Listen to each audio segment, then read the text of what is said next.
Welcome to your deep dive on mindfulness and stress reduction.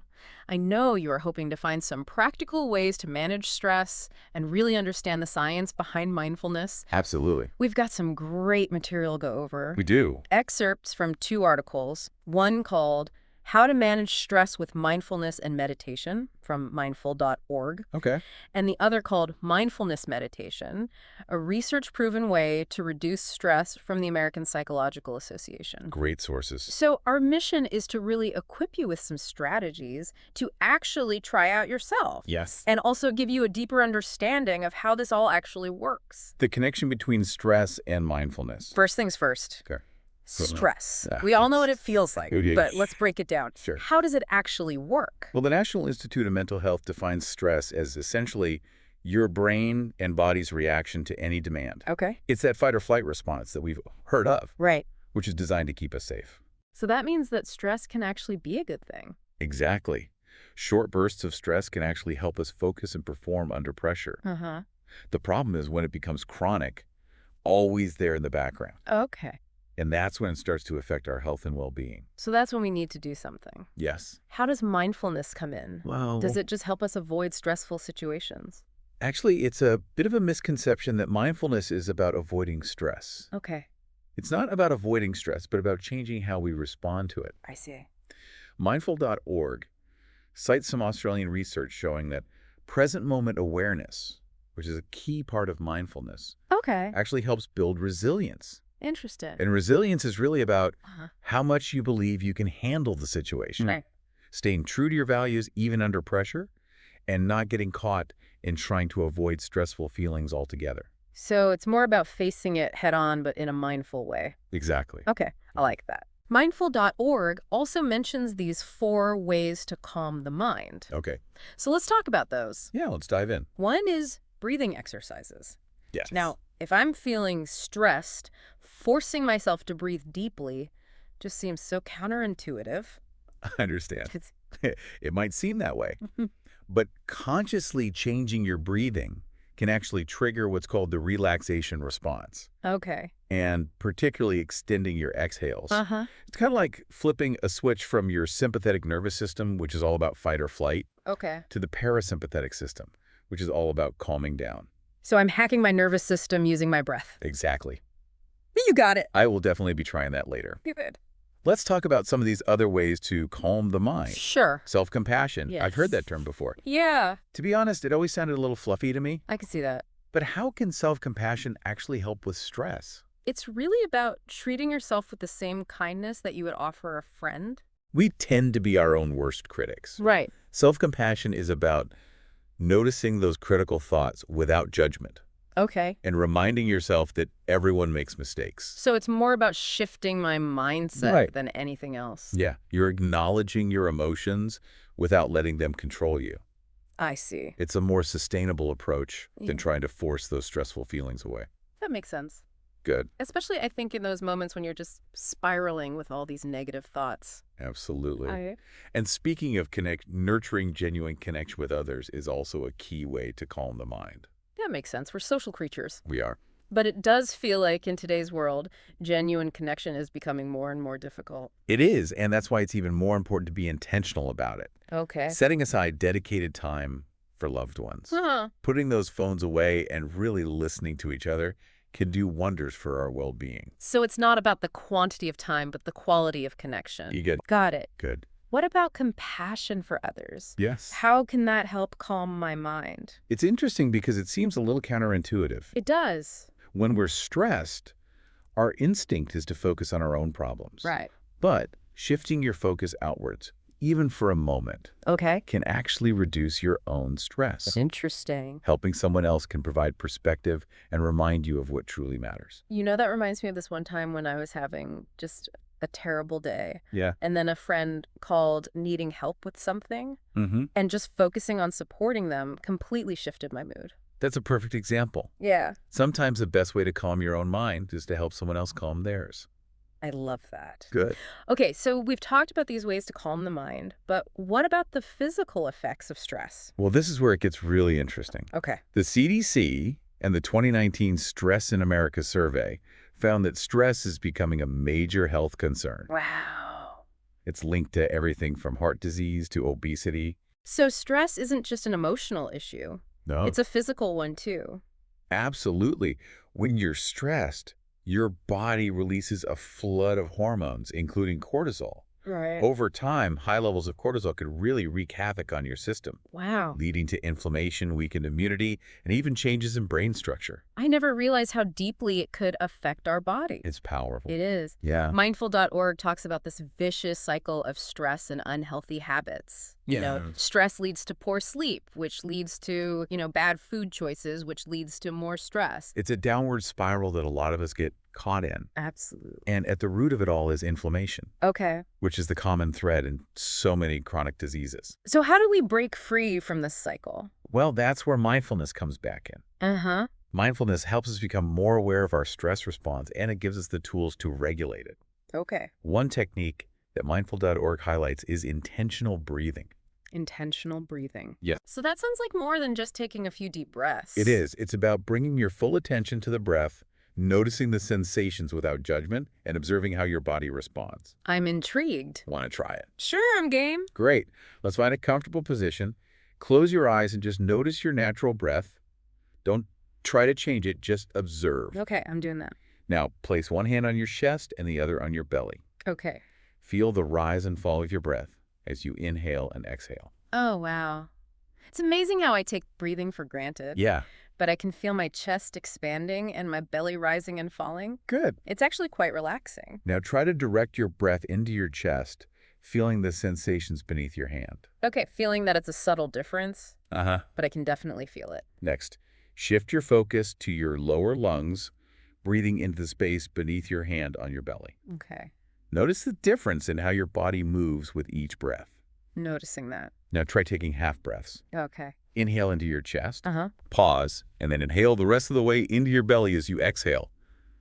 Reverse the process. It's like a gentle rocking motion. Yes. Now transition to full breaths, inhaling deeply from top to bottom and exhaling from bottom to top. I can feel the air filling my lungs completely. Finally, take a few moments to reflect on your experience. What did you notice? How do you feel? I feel much calmer. It's incredible how such a simple practice can have such a noticeable effect. That's just the beginning. There's a whole world of research that shows just how powerful mindfulness can be for stress reduction. I can't wait to dive into that. Me too. The APA article goes into the fascinating science behind it all. Let's talk about that. I'm definitely ready to delve deeper into how mindfulness actually works. We'll do that, and I think you'll be amazed at just how much mindfulness can change your brain and your body for the better. We've experienced intentional breathing firsthand, We have. but let's delve into the science behind mindfulness and stress reduction. Okay. What does the APA article say about how this actually works on a neurological level? Well, it turns out mindfulness impacts two key stress pathways in the brain. Okay. Studies have shown that mindfulness practice actually reduces activity in the amygdala, Uh-huh.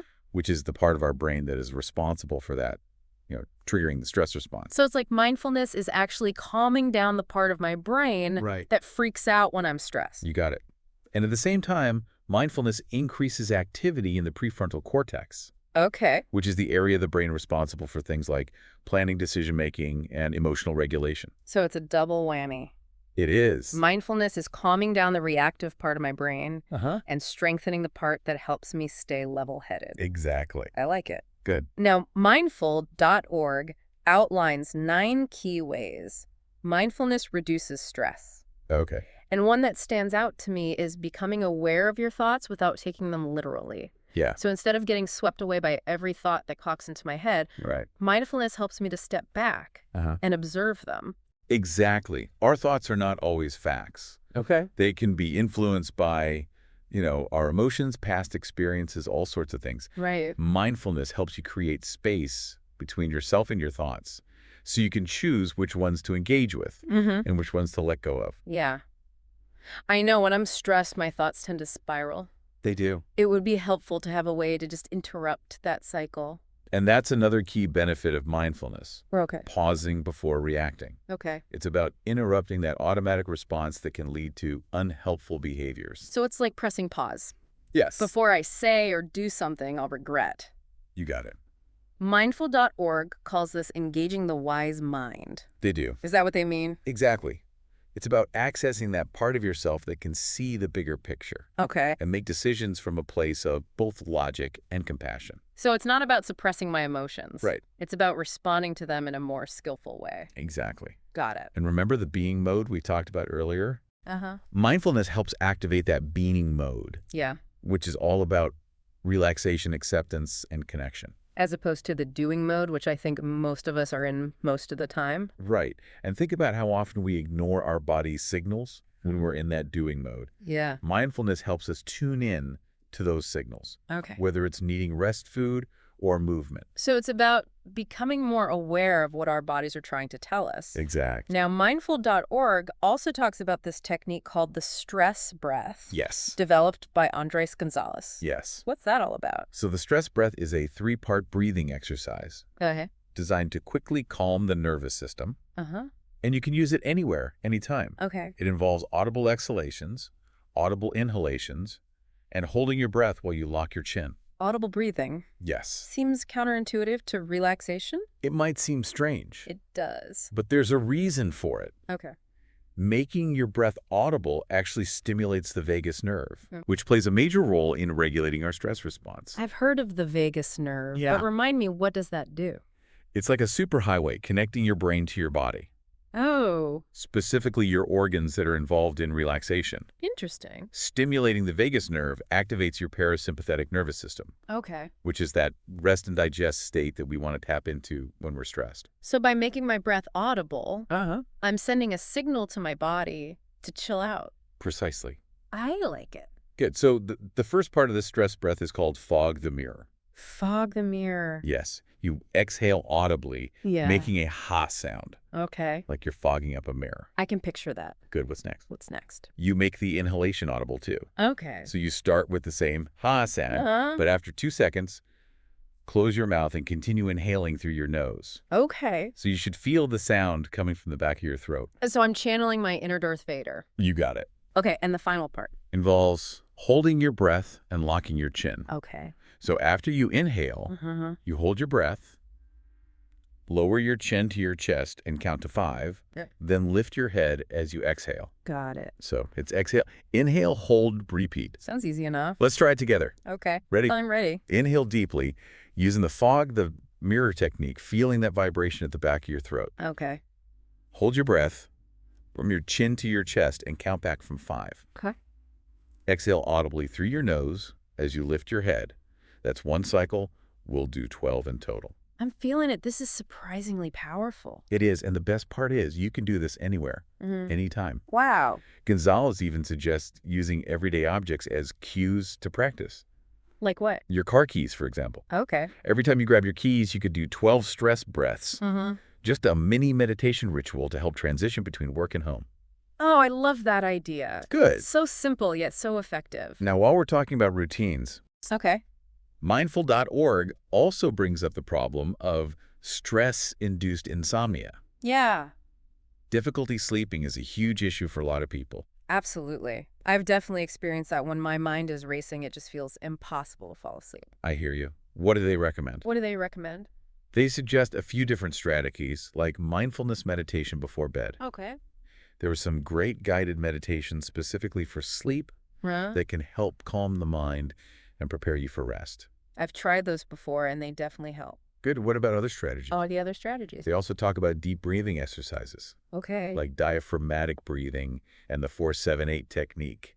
I've heard of the 4-7-8 technique, but I'm not really sure how it works. So it's a specific pattern of breathing. Uh, You inhale for a count of 4, hold your breath for a count of 7, and exhale for a count of 8. okay. Super simple, Uh-huh. but it helps slow down your heart rate and promote relaxation. Okay, and what about mindful movement? Right.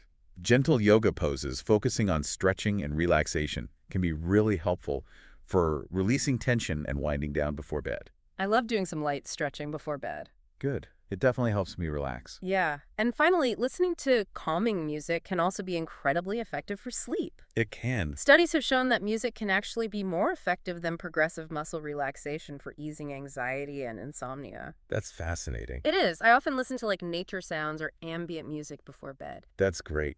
It's a Yeah. great way to create a peaceful atmosphere and signal to your body that it's time to rest. Yeah. Now, both mindful.org and the APA article highlight the power of guided meditations, particularly for stress reduction. They both do. Yes, that's interesting. It is. What kind of meditations are they talking about? Mindful.org provides links to a few different ones, Okay. including a body scan meditation led by Dr. Mark Burton, Okay. a STOP practice led by Elisha Goldstein, Mm-hmm. and a breathing practice led by Zindel Segal. Those sound worth checking out. They are Is there a particular type of meditation that's been proven to be most effective for stress? Well, mindful.org actually mentions a study that found the body scan meditation can significantly reduce cortisol levels. So it's not just about feeling relaxed. It's Correct. actually changing my body's stress response on a hormonal level. Exactly. Wow, how does the body scan meditation work?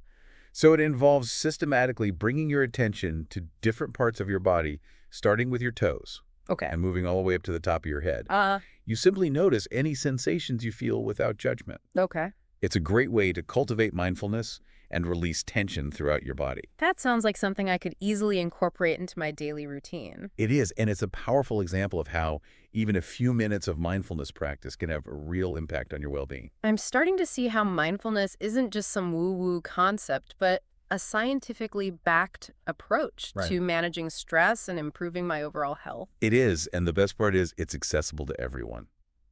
That's great. You don't need any fancy equipment or expensive retreats, Uh-huh. just a willingness to be present and pay attention. Mindfulness, Yes, a simple yet powerful tool for creating a calmer, more fulfilling life. I like that. So what does all this mean for you? That's a great question. We've gone deep into the science, Yeah. and we've explored some of these practical techniques. Yeah. But how can you actually start incorporating mindfulness into your own life? I think the first step is to experiment. Okay. Not every technique is going to resonate with everyone. Uh-huh. Try out different practices, explore different guided meditations, and see what feels most beneficial for you. So find what fits. Exactly. Got it. It's all about finding what fits your needs and preferences. And don't get intimidated, you know? Right. It doesn't have to be this big, huge thing. It does. Do I dedicate hours of my day to it? Absolutely, not even just a few minutes. Okay. Of mindful breathing or a short body scan can make a difference. That's great. It's about progress, not perfection. I like that. And don't get discouraged if your mind wanders at first. Yeah. That's completely normal. Just gently guide your attention back to the present moment. It's like building a muscle. It is. The more you practice it, the stronger it gets. Exactly.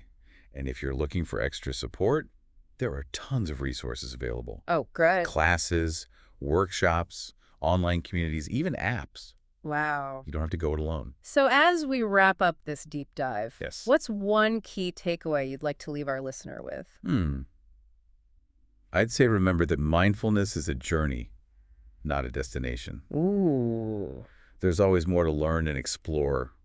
Approach it with curiosity, kindness, and a sense of playfulness. I love that. And remember, even small moments of mindfulness can have a big impact Absolutely. on your day. Yes. You know, you can practice mindfulness while you're walking, eating, showering. Right. It doesn't have to be, a formal meditation session. Exactly. Just take a few deep breaths.